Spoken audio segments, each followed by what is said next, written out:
શ્રી પરમાત્મને નમઃ। મિત્રો, આપ જોઈ રહ્યા છો યુટ્યુબ આપની ચેનલ ધર્મતર્પિત। આપનું સ્વાગત છે આપની આ ચેનલમાં। આ વિડીયોમાં આપણે સાંભળવાના છીએ ગીતાજીનું મહાત્મય, જે સૂતજી મહારાજ સોનકાદી ઋષિઓને સંભળાવી રહ્યા છે। સ્વયં ધરોએ ભગવાન શ્રી વિષ્ણુને જે પૂછ્યું છે અને ભગવાને જે જવાબ આપ્યો છે તેનું વર્ણન કરવામાં આવ્યું છે, જે બે ભાગમાં વહેંચાયેલું છે। તે બંને ભાગ શ્રી ગીતા મહાત્મય ભાગ 1 અને ગીતા મહાત્મય ભાગ 2 બંનેનું વર્ણન સંભળાવાય છે।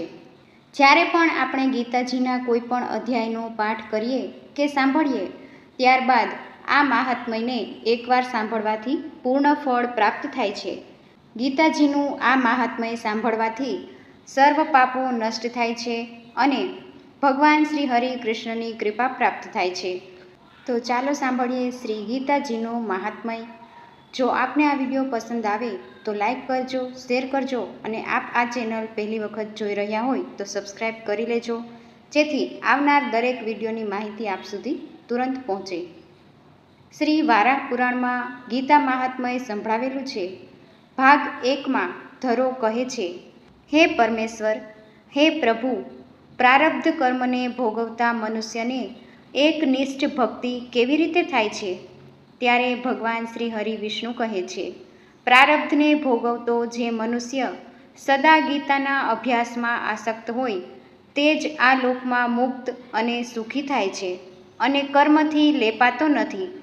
જેમ કમળના પાનને જળ સ્પર્શ કરી શકતું નથી, તેમજ જે ગીતાજીનું ધ્યાન કરે છે તેને મહાપાપ આદિ પાપો કદી સ્પર્શ કરી શકતા નથી।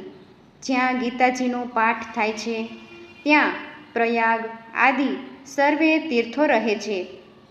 જ્યાં ગીતા પ્રવર્તે છે ત્યાં સર્વ દેવો, ઋષિઓ, યોગીઓ, નાગો અને ગોપાળો તથા ગોપીઓ અને નારદ, ઉદ્ધવ, ભગવાનના સર્વે પાર્ષદો જલ્દીથી સહાયતા પહોંચાડે છે। જ્યાં ગીતાજીનો વિચાર ભણવું, ભણાવવું કે શ્રવણ થાય છે ત્યાં હે પૃથ્વી દેવી, હું અવશ્ય સદાય વસું છું એવું ભગવાન કહે છે।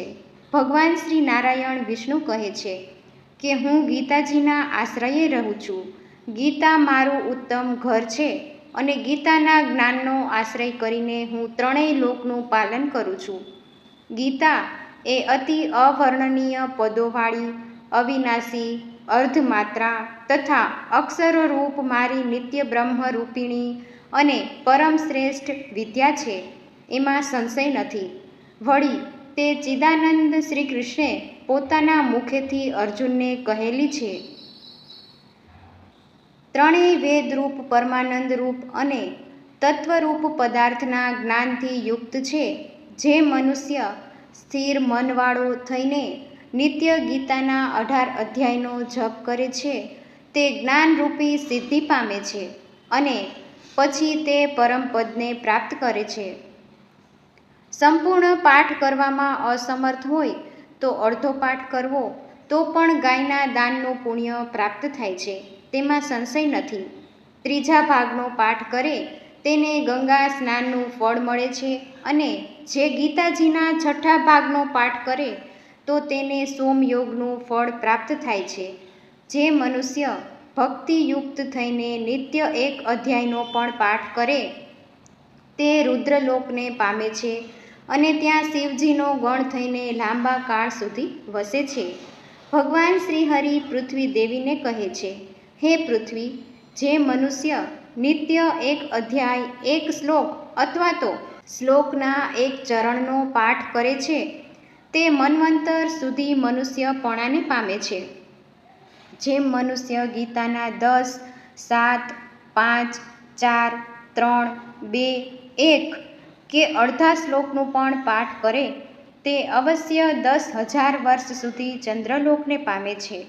ગીતાજીના પાઠમાં જોડાઈને મરણ પામેલો મનુષ્ય પશુ આદિના અધમ દેહને ન પામતા મનુષ્યપણાને પામે છે અને ત્યાં ગીતાનો ફરી અભ્યાસ કરીને ઉત્તમ મુક્તિ પામે છે। ગીતા એવા ઉચ્ચાર સહિત જે મનુષ્ય મૃત્યુ પામે છે તેને સદગતિ મળે છે। ગીતાનો અર્થ સાંભળવામાં તત્પર થયેલો મનુષ્ય મહાપાપી હોય તો પણ તે વૈકુંઠને પ્રાપ્ત કરે છે.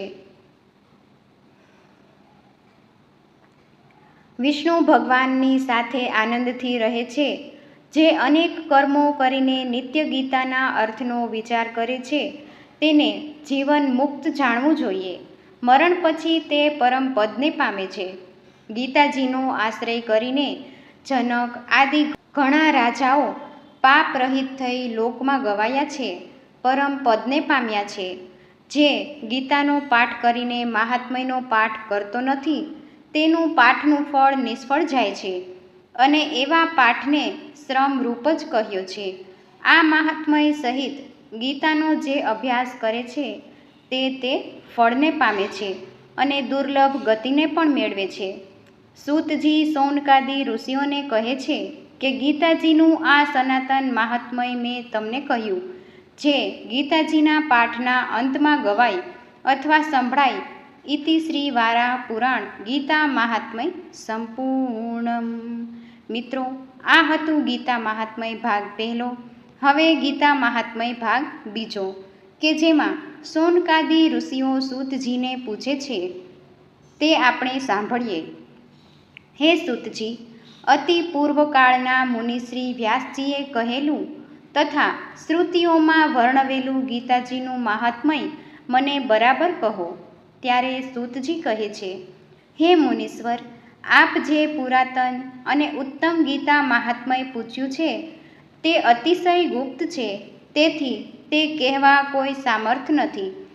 ગીતા મહાત્મયને શ્રી કૃષ્ણએ સારી રીતે જણાવેલ છે. કંઈક અર્જુન જાણે છે તથા વ્યાસજી જાણે છે, સુખદેવજી જાણે છે, યાજ્ઞવલ્કલ ઋષિ જાણે છે અને જનક મહારાજ જાણે છે. બીજાઓ કર્ણ પરંપરાથી સાંભળીને લોકમાં વર્ણવે છે. શ્રી વ્યાસજીના મુખેથી મેં જે સાંભળ્યું તે મહાત્મય ગીતાજીનું તમને કહું છું, તે તમે સાંભળો. જે આપોઆપ શ્રી વિષ્ણુ ભગવાનના મુખ કમળમાંથી નીકળેલી છે તે ગીતા સારી રીતે ગાવા યોગ્ય છે. ગીતા ધર્મમય, સર્વજ્ઞાનની પ્રયોજન તથા સર્વશાસ્ત્રમય છે. માટે ગીતાજી શ્રેષ્ઠ છે. જે મનુષ્ય ઘોર સંસાર સાગરમાં તરવા ઈચ્છે છે તેણે ગીતારૂપી વહાણ પર સુખથી પાર પહોંચવું જોઈએ. જે મનુષ્ય આ પવિત્ર ગીતા શાસ્ત્રને સાવધાન થઈને ભણે છે કે સાંભળે છે તે ભય, શોક આદિથી રહિત થઈને વિષ્ણુ પદને પામે છે. ગીતાજીનું જ્ઞાન જેણે સદાય અભ્યાસ યોગથી સાંભળ્યું નથી છતાં જે મોક્ષ ઈચ્છે છે તે મોઢામાં બાળકની પેઠે હાસી પાત્ર થાય છે. જેઓ રાત દિવસ ગીતાશાસ્ત્ર ભણે છે અથવા તો તેનો પાઠ કરે છે કે સાંભળે છે તેઓને મનુષ્ય નહીં પણ નિસંશયી દેવો જ જાણવા. દરરોજ જળ વડે સ્નાન મનુષ્યનો મેલ દૂર કરનાર છે, પણ ગીતારૂપી જળમાં એકવારનું જ સ્નાન સંસારરૂપી મેલનો નાશ કરનાર છે. જે મનુષ્ય પોતે ગીતાશાસ્ત્રનું પઠન પાઠન જાણતો નથી, બીજા પાસેથી જાણતો નથી કે સાંભળતો નથી, કે જેને તેનું જ્ઞાન નથી, જેને તેના પર એટલે કે ગીતાજી પર શ્રદ્ધા નથી, ભાવના નથી, તે મનુષ્ય લોકમાં ભટકતા ભૂંડ જેવો છે. તેનાથી નીચ બીજો કોઈ મનુષ્ય નથી, કેમ કે ગીતાજીને તે જાણતો નથી. જે ગીતા વાંચે છે પણ ગીતાજીના અર્થનું પઠન કરતો નથી તેના એ પોપટિયા જ્ઞાન દેખાડવા માત્રના આચાર, વ્રત, ચેષ્ટા, તપ અને યશને ધિક્કાર છે. એનાથી અધમ બીજો કોઈ મનુષ્ય નથી. જે જ્ઞાન ગીતામાં ગવાયું નથી તે વેદમાં અને વેદાંતમાં નિંદેલું હોય નિષ્ફળ, ધર્મરહિત અને આસુરી જાણવું. જે મનુષ્ય રાત દિવસ સૂતા જતા બોલતા ઊભા રહેતા પણ ગીતાજીનું બરાબર સતત અધ્યયન કરે છે તે શાશ્વત મોક્ષપણાને પામે છે. યોગીઓના સ્થાનમાં, સિદ્ધોના સ્થાનમાં, શ્રેષ્ઠ પુરુષો આગળ, સંત સભામાં, યજ્ઞ સ્થાનમાં અથવા તો વિષ્ણુ ભક્તો આગળ ગીતાજીનો જે પાઠ કરે છે મનુષ્ય પરમ ગતિને પામે છે. ગીતાજીનો પાઠ અથવા તો શ્રવણ દરરોજ કરે છે તેણે દક્ષિણા સહિત અશ્વમેઘ યજ્ઞ કર્યા બરાબરનું ફળ પ્રાપ્ત કર્યું છે. જેણે ભક્તિભાવથી એકાગ્ર ચિત્તે ગીતાજીનું અધ્યયન કર્યું છે તેણે સર્વ વેદ શાસ્ત્ર અને પુરાણનો અભ્યાસ કર્યો ગણાય છે. જે મનુષ્ય પોતે ગીતાજીનો અર્થ સાંભળે કે ગાય પરલોક અર્થે સંભળાવે તે પરમ પદને પામે છે. જે ઘરમાં ગીતાજીનું પૂજન થાય છે ત્યાં દૈહિક દૈવિક અને આધિભૌતિક તાપથી થતી પીડા તથા આધિ વ્યાધિ ઉપાધિમાંથી મુક્તિ મળે છે. આવા ભય નાશ પામે છે.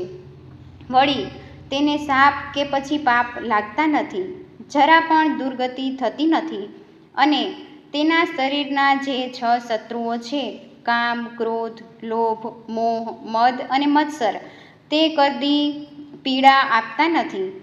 જ્યાં નિરંતર ગીતાજીનો આનંદ થાય છે ત્યાં શ્રી ભગવાન પરમેશ્વરમાં અનન્ય ભક્તિ ઉપજે છે.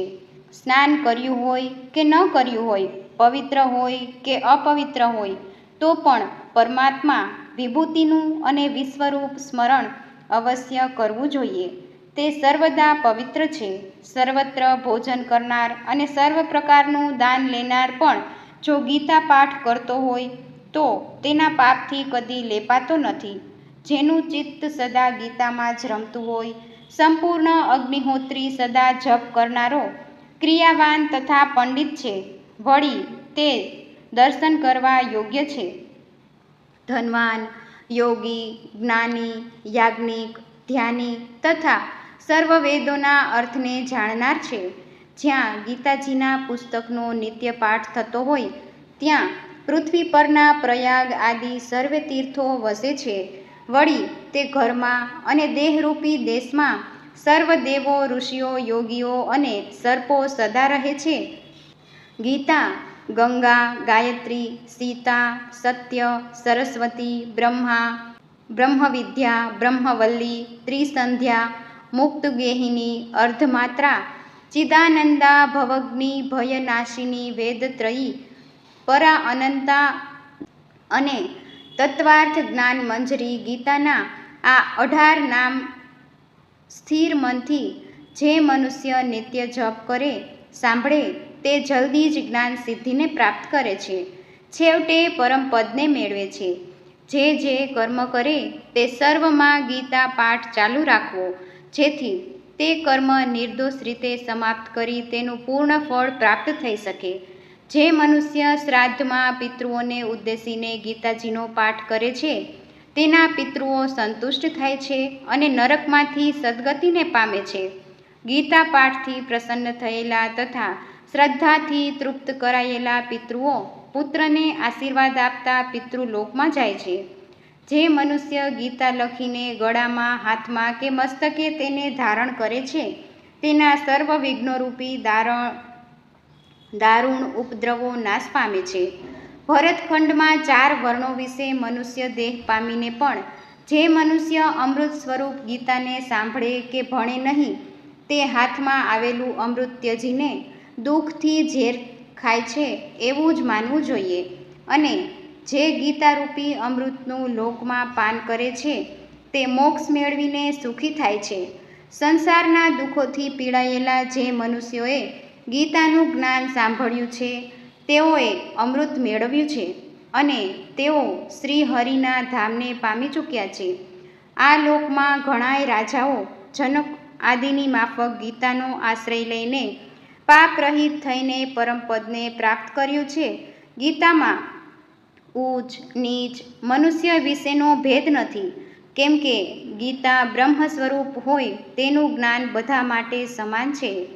ગીતાજીના અર્થને પરમ આદરથી સાંભળીને જે આનંદ પામતો નથી તે મનુષ્ય પ્રમાદને લીધે લોકમાં ફળ પામતો નથી, પરંતુ વ્યર્થ જ શ્રમ પામે છે.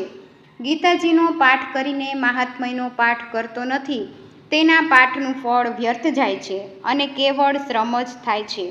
આ ગીતા મહાત્મય સહિત ગીતાજીનો પાઠ જે મનુષ્ય શ્રદ્ધાથી સાંભળે, કહે તે દુર્લભ ગતિને પામે છે. સૂતજી કહે છે, ગીતાજીનું આ સનાતન મહાત્મય મેં આપને કહી સંભળાવ્યું. આ મહાત્મય ગીતાજીના પાઠના અંતમાં અવશ્ય એક વખત સાંભળવું જોઈએ. આમ કરવાથી ગીતાજીના પાઠનું ફળ નિસંદેહ મળે જ છે, એમાં કોઈ સંશય નથી. ઇતિ શ્રી વારા પુરાણો દ્વારા ગીતા મહાત્મય અનુસંધાન સમાપ્ત. તો મિત્રો, આપણે સાંભળ્યું ગીતા મહાત્મય, જે સ્વયં નારાયણે ધરતી માતાને કહી સંભળાવ્યું છે. આ મહાત્મય અને સૌનકાદી ઋષિઓને સૂતજી સંભળાવી રહ્યા છે.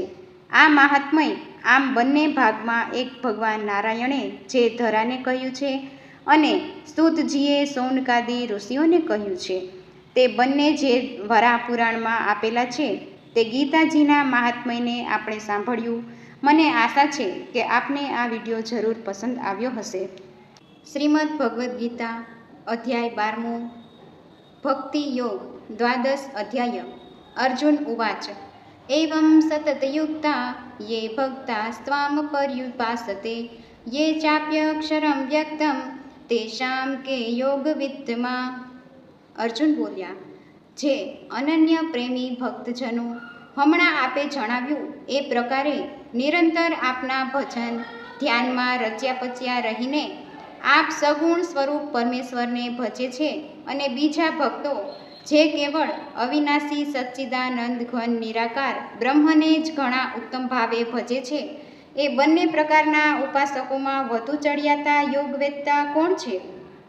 શ્રી ભગવાન બોલ્યા, મારામાં મનને પરોવીને નિરંતર મારા ભજન ધ્યાનમાં રચ્યા પચ્યા રહેનાર જે ભક્તજનો અત્યંત અડગ શ્રદ્ધાભાવથી યુક્ત થઈને મુજ સગુણ સ્વરૂપ પરમેશ્વરને ભજે છે, તેઓ મને યોગીઓમાં વધુ ચડિયાતા યોગી રૂપ માને છે, યોગી રૂપે માન્ય છે.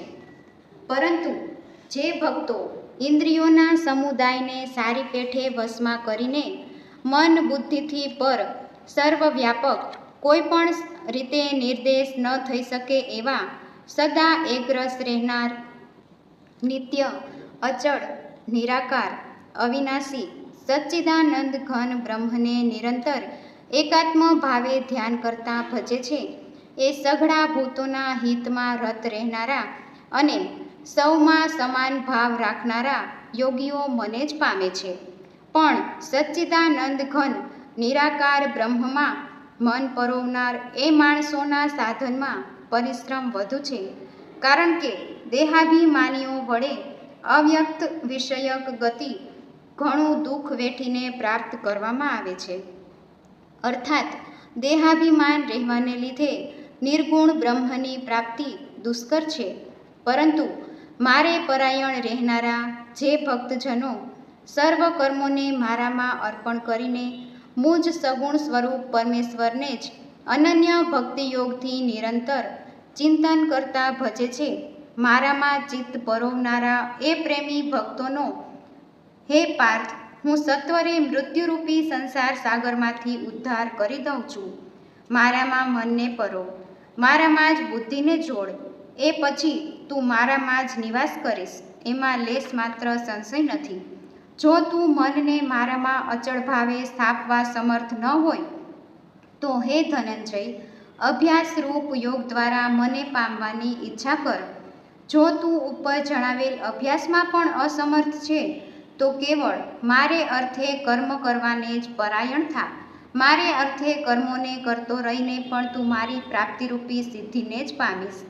જો મારી પ્રાપ્તિરૂપી યોગોનો આશરો લઈને ઉપર જણાવેલ સાધન કરવામાં પણ તું અસમર્થ છે તો મન બુદ્ધિ આદિ ઉપર જય મેળવનારો થઈને સર્વ કર્મના ફળનો ત્યાગ કર. મર્મને જાણ્યા વિના કરેલા અભ્યાસ કરતાં જ્ઞાન ચડિયાતું છે, જ્ઞાન કરતાં મુજ પરમેશ્વરના સ્વરૂપનું ધ્યાન ચડિયાતું છે, અને ધ્યાન કરતાં પણ સર્વ કર્મોના ફળનો ત્યાગ ચડિયાતો છે, કેમ કે ત્યાગથી તરત જ પરમ શાંતિ મળે છે. જે સર્વભૂતોમાં દ્વેષભાવ વિનાનો, વિના સ્વાર્થે સૌનો પ્રેમી અને કોઈ પણ હેતુ વિના દયાભાવ રાખનારો છે, તથા મમત્વ વિનાનો, અહંકાર વિનાનો, સુખ દુઃખોની પ્રાપ્તિમાં સમ અને ક્ષમાશીલ એટલે કે અપરાધ કરનારને પણ અભય આપનારો છે, તથા જે યોગી નિરંતર સંતુષ્ટ છે, મન ઇન્દ્રિયો સહિત શરીરને વશમાં કરી રાખેલ છે અને મારામાં દ્રઢ નિશ્ચયવાળો છે. એ મારામાં અર્પેલ મન બુદ્ધિવાળો મારો ભક્ત મને પ્રિય છે. જેનાથી કોઈ પણ જીવ ઉદ્વેગ નથી પામતો અને જે પોતે પણ કોઈ જીવથી ઉદ્વેગ નથી પામતો તથા જે હર્ષ, અમર્ષ, ભય અને ઉદ્વેગ આદિથી રહિત છે એ ભક્ત મને પ્રિય છે. જે ખેવના વિનાનો, બાહ્ય તેમજ આંતરિક રીતે શુદ્ધ, નિપુણ, પક્ષપાત વિનાનો અને દુઃખોમાંથી છૂટેલો છે એ સર્વ આરંભોનો ત્યાગી મારો ભક્ત મને પ્રિય છે. જે ન તો કદી હર્ષ પામે છે, ન દ્વેષ કરે છે, ન શોક કરે છે, ન કસાયની કામના કરે છે તથા જે શુભ અને અશુભ સઘળા કર્મોનો ત્યાગી છે એ ભક્તિયુક્ત માણસ મને પ્રિય છે. જે શત્રુ કે મિત્રમાં અને માન કે અપમાનમાં સમ છે તથા ઠંડી, ગરમી અને સુખ દુઃખ આદિ દ્વંદ્વોમાં સમ છે અને આસક્તિ વિનાનો છે. જે નિંદા સ્તુતિને સમાન સમજનાર, મનનશીલ અને ગમે તે પ્રકારે પણ શરીરનો નિર્વાહ થતાં સદા સંતુષ્ટ છે તથા રહેવાના સ્થાનમાં મમતા અને આસક્તિ વિનાનો છે એ સ્થિર બુદ્ધિનો ભક્તિમાન માણસ મને પ્રિય છે. પરંતુ જે શ્રદ્ધાળુ માણસો મારે પરાયણ થઈને ઉપર કહેલા ધર્મમય અમૃતને નિષ્કામ પ્રેમ ભાવે સેવે છે એ ભક્તો મને સૌથી પ્રિય છે. ઓમ તત્સદિતિ. શ્રીમદ્ ભગવદ્ ગીતા સુપનિષત્સુ બ્રહ્મ વિદ્યાયામ યોગશાસ્ત્રે શ્રી કૃષ્ણાર્જુન સંવાદે ભક્તિયોગો નામ દ્વાદશોધ્યાય સંપૂર્ણમ. ભક્તિયોગ નામનો 12મો અધ્યાય સમાપ્ત. શ્રીમદ્ ભાગવદ્ ગીતા અધ્યાય 13મો, ત્રયોદશ અધ્યાય. ઓમ શ્રી પરમાત્મને નમઃ. ક્ષેત્રજ્ઞ વિભાગ યોગ. શ્રી ભગવાન ઉવાચ. ઇદં શરીરં કૌન્તેય ક્ષેત્રમિત્યભિધીયતે. એતદ્યો વેત્તિ तं પ્રાહુઃ ક્ષેત્રજ્ઞ ઇતિ તદ્વિદઃ. શ્રી ભગવાન બોલ્યા, હે કૌંતેય, આ શરીર ક્ષેત્ર કહેવાય છે અને એને જે જાણે છે તે ક્ષેત્રજ્ઞ એટલે કે જીવાત્મા નામથી ઓળખાય છે. આવું આ બંનેના તત્વને જાણનારા જ્ઞાનીજનોએ કહ્યું છે. હે ભારત, બધા ક્ષેત્રોમાં ક્ષેત્રજ્ઞ પણ તું મને જ જાણ. અને ક્ષેત્ર અર્થાત વિકાર સહિતની પ્રકૃતિ તથા ક્ષેત્રજ્ઞ અર્થાત પુરુષના વિષયનું જે તત્વ સહિત જ્ઞાન છે એ જ ખરું જ્ઞાન છે એવો મારો મત છે. એ ક્ષેત્ર જે સ્વરૂપનું, જે સ્વભાવ ધરાવનારું તથા જે વિકારોથી યુક્ત છે અને જે કારણથી એ ઉદ્ભવ્યું છે તથા એ ક્ષેત્રજ્ઞ જે સ્વરૂપનો અને જે પ્રભાવ ધરાવનારો છે એ સઘળું તું ટૂંકમાં મારી પાસેથી સાંભળ. ક્ષેત્ર અને ક્ષેત્રજ્ઞનું આ તત્વ ઋષિઓ દ્વારા અનેક પ્રકારે કહેવાયું છે. વિવિધ વેદ મંત્રો દ્વારા પણ વિભાગરૂપ કહેવામાં આવ્યું છે. તેમજ સારી રીતે નિશ્ચિત કરેલા યુક્તિપૂર્વકના બ્રહ્મસૂત્રના પદો દ્વારા પણ કહેવાયું છે. 5 મહાભૂત, અહંકાર, બુદ્ધિ અને એ જ રીતે મૂળ પ્રકૃતિ પણ, તેમજ 10 ઇન્દ્રિયો, 1 મન અને ઇન્દ્રિયોના 5 વિષયો શબ્દ, સ્પર્શ, રૂપ, રસ અને ગંધ, ઈચ્છા, દ્વેષ, સુખ, દુઃખ, સ્થૂળ શરીર, ચેતના અને ધૃતિ, આટલા વિકારો સહિતનું આ ક્ષેત્ર ટૂંકમાં કહેવાયું છે.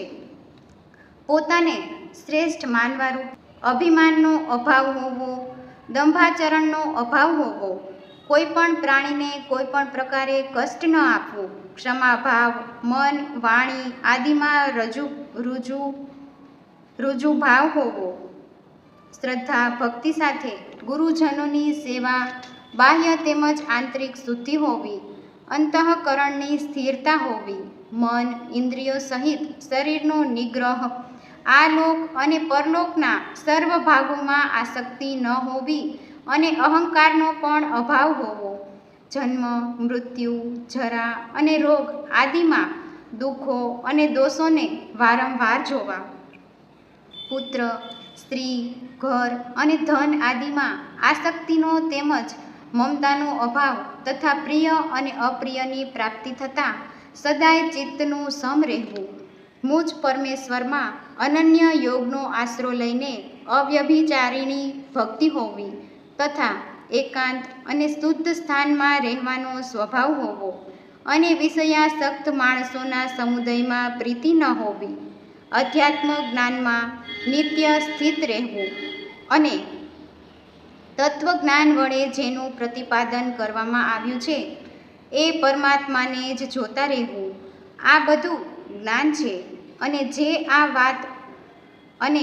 જે આ બધાથી અવળું છે એ અજ્ઞાન કહેવાયું છે. જે જાણવા યોગ્ય તત્વ છે તથા જેને જાણીને માણસ પરમાનંદને પ્રાપ્ત થાય છે એને સમ્યક રીતે કહું છું. પ્રકૃતિ અને જીવાત્મા એ બે અનાદિઓનો સ્વામી પરમ બ્રહ્મ નથી સત કહેવાતો કે નથી અસત કહેવાતો. એ સર્વ તરફ હાથ પગ ધરાવનાર, સર્વ તરફ આંખ, મસ્તક અને મુખ ધરાવનાર અને સર્વ તરફ કાન ધરાવનાર છે. કેમ કે સંસારમાં એ સૌને વ્યાપીને સ્થિત છે. એ સઘળી ઇન્દ્રિયોના વિષયોને જાણનારો છે, છતાં વાસ્તવમાં સઘળી ઇન્દ્રિયો વિનાનો છે તથા આસક્તિ વિનાનો હોવા છતાં પણ સર્વનું ધારણ પોષણ કરનારો અને નિર્ગુણ હોવા છતાં પણ ગુણોને ભોગવનારો છે.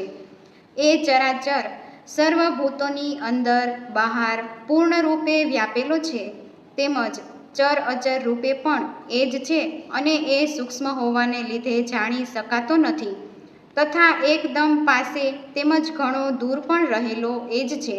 એ પરમાત્મા અવિભાજિત એક રૂપે રહેલા આકાશની જેમ પરિપૂર્ણ હોવા છતાં પણ ચરાચર બધા ભૂતોમાં જાણે વિભાજિત હોય એમ સ્થિત જણાય છે તથા એ જાણવા યોગ્ય પરમાત્મા વિષ્ણુ રૂપે ભૂતોનું ધારણ પોષણ કરનારો, રુદ્ર રૂપે સંહાર કરનારો તેમજ બ્રહ્મા રૂપે સર્વને ઉત્પન્ન કરનારો છે. એ પરબ્રહ્મ જ્યોતિઓને પણ જ્યોતિ તેમજ માયાથી સાવ પર કહેવાય છે. એ પરમાત્મા બોધ સ્વરૂપ જાણવા યોગ્ય તેમજ તત્વજ્ઞાનથી પામવા યોગ્ય છે અને સૌના હૃદયમાં વિશેષ રૂપે રહેલો છે. આ પ્રમાણે ક્ષેત્ર, જ્ઞાન તેમજ જાણવા યોગ્ય પરમાત્માનું સ્વરૂપ ટૂંકમાં કહ્યું. મારો ભક્ત એને તત્વથી જાણીને મારા સ્વરૂપને પામે છે. મૂળ પ્રકૃતિ અને પુરુષ એ બેયને તું અનાદિ જાણ અને રાગ, દ્વેષ આદિ વિકારોને તથા ત્રિગુણાત્મક બધાય પદાર્થોને પણ પ્રકૃતિથી ઉદ્ભવેલા જાણ.